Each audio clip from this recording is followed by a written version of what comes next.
15 ka bisikleta, 15 ka handheld radio ug usa ka radio base ang gihatag sa usa ka foundation ngadto sa General Santos City Police Office. Dakong tabang kuno kini aron mas mapalambo pa ang police visibility, partikular na sa mga subdivision sa Dakbayan gamit ang maong ekipo. Dakong tabang kuno kini aron makunhuran ang kriminalidad sa Jensan.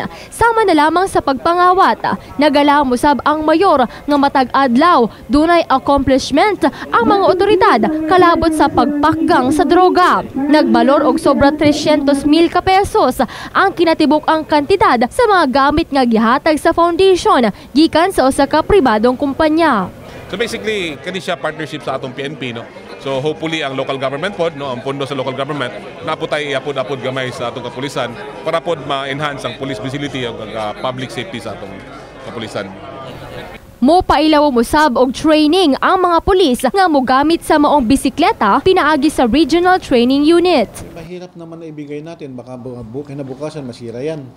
We should conduct first a training.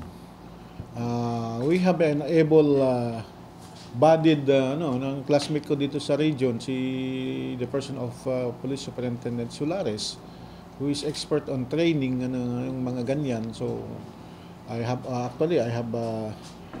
designed a training package for that purpose para ma-training natin muna mga pulis na kung saan may issue ang mga bike na yan.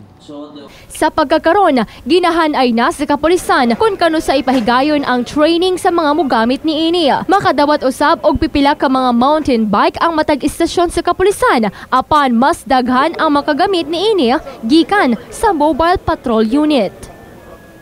Jessa Leduna, Brigada News.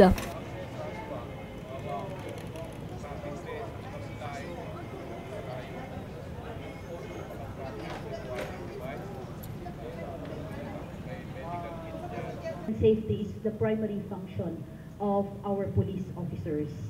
But however, they cannot effectively